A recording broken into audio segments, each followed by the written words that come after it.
Assalomu alaykum, hurmatli kuzatuvchilar, obunachilarimiz.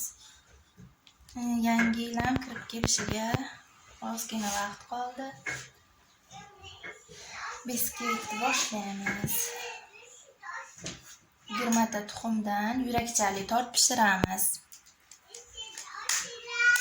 Oddiygina oqini birinchi 10 ta tuxum. Demosham ochib. O'g'lim aynan 10 ta tuxumni oqidan sarig'ini ajratib olamiz. Tovog'imiz yog' bo'lmasligi kerak, umuman. 10 ta oq, 10 ta qora qilib pishirib olamiz hozir. 2 marta pishiramiz. Keyin orasi ham oq-qora bo'lib shaxmatdagidek chiqadi.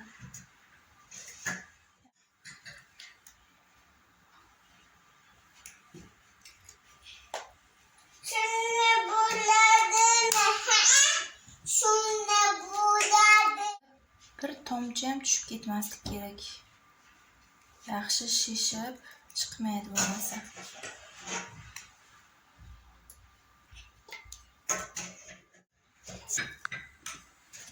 Manaki 12 ta tuxum oqidan sarig'idan ajratib tovoqqa soldik.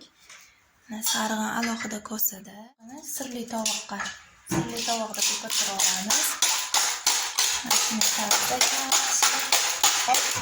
Oq bo'lguncha ko'pirtiramiz.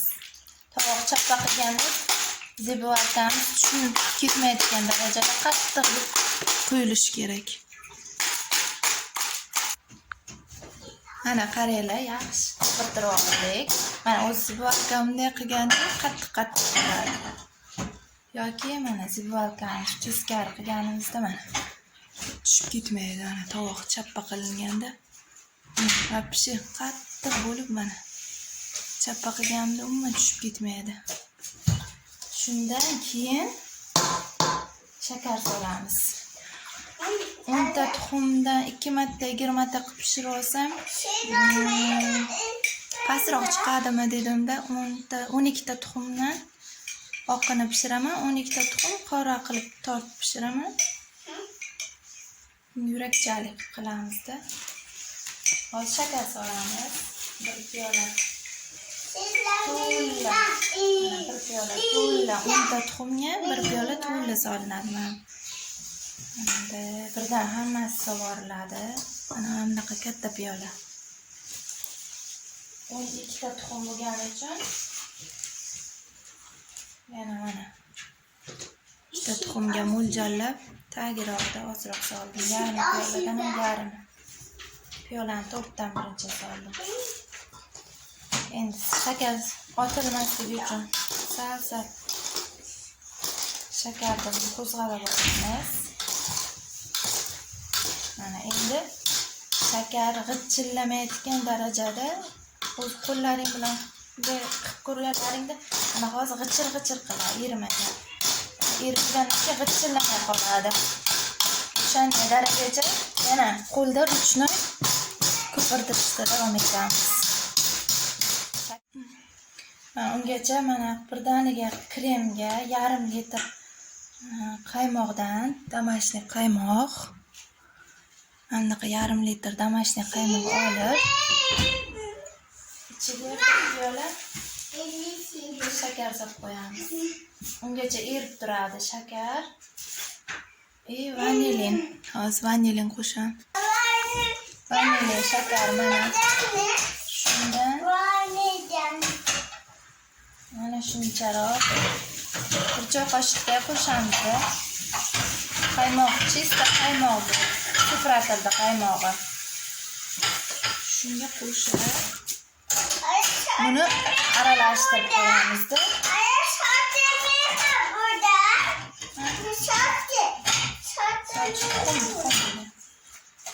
Aralashtirib muzxonani pastiga solib qo'yamiz. Mana xuddi nishonlarnikidek shakarimiz ham erib qoldi. Nishonlarnikidek ko'pik bo'lib mana quyuq bo'lib qoladi. Yaltillab ko'rinib qoladi. 7-8 minut o'zi yaxshi Uzog'i bilan unga ko'pirtirsalar, ruchni mana erib bo'ldi. Zivolkani tozalab olamizda. Mana aka qaranglar, endi hozir shanti krem ishlatishga bitta kichkina sirli kosachaga muzxonaga muzlatishga suv qo'yib qo'yamiz. Yaxtakkina bo'lsa shanti kremga zo'r chiqadi.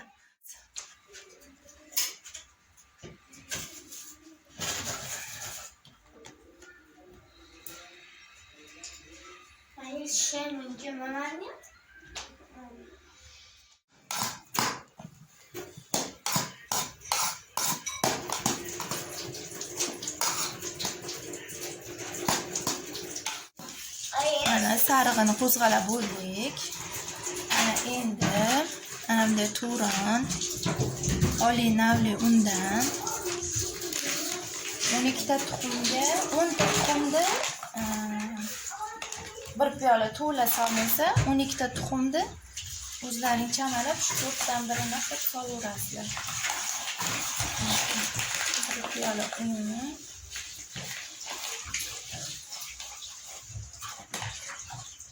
mana 1 piyola to'la un, mana shu 10 ta tuxum, bitta 10 ta tuxumlik 1 piyola. Yana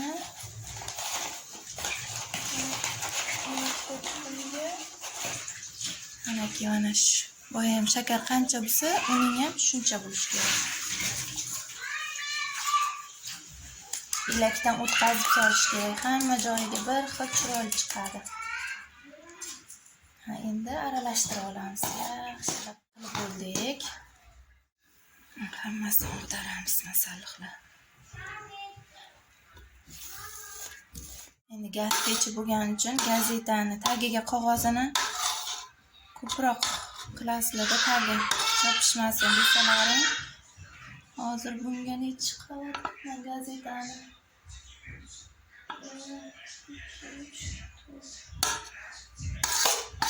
gaz pechiga qo'yib olamiz. Pastini yoqamiz, hozir ko'rsataman. Mana gaz pechni mana ko'rindimi sizlarga? Shunday pastgina olov qilib, bu oldindan yoqib qizitib qo'yilmaydi. Biskvit qilib pishirib bo'lgandan keyin sovigan duxovkaga qo'yiladi. Hozir endi mana yuqorisiga qo'yamiz. Mana faqat pastini yoqdim, qaranglar. Mana tayyorlab qo'ygan massamizni, mana sizlarga ko'rindimi? Mana ko'rindimi sizlarga? Mana shu tepasiga qo'yiladi gazni. Mana orqa nechta qavatda ekan? Bitta, 2, 3, 4. Mana shu 4-inchisiga mana qo'ydik. Bo'ldi. Ana shu bilan gazni, duxovkani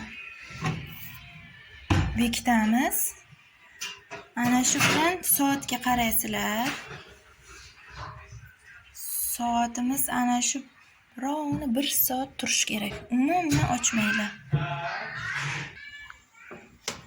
Mana 1 soat vaqt o'tdi. Mana pishdi. Zo'r.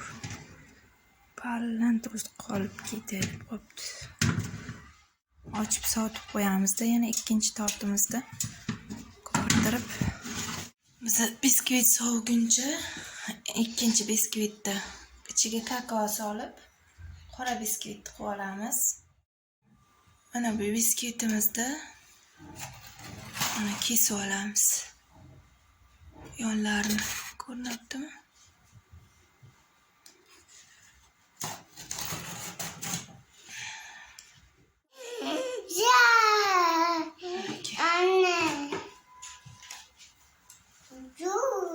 Mana 12 ta tuxumdan biskvit. Katta qolipda. Mana 12 ta tuxumni oqini sarig'idan ajratib oldik. Oqini sirtib oldik. Mana yaxshilab hech narsa solganim yo'q. Tuxumni oqini o'zi qirib olamiz. Ko'pirtirib oldik. Bunga ham 1 piyola shakar. 12 ta tuxumga 1 piyolaga to'la shakar ko'pirtirasizlar. Yaxshilab eritib, shakarni eriguncha ko'pirtiringlar.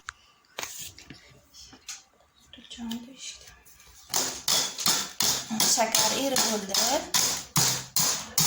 G'ijillamay qoldi, yaltilladi. Tuxum sarig'ini solamiz.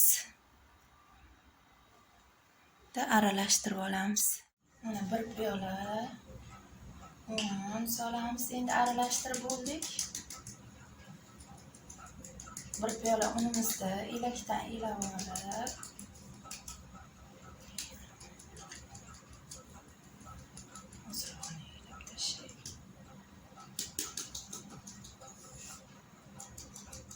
gollandskiy kakaoda turetskiy kakao qop-qora sotadi. Bu ana ichadigan kakao bor uyda, shuni qo'shdim. Bo'lmasa u pishiriqlar qop-qora kakaosidan qo'shsam.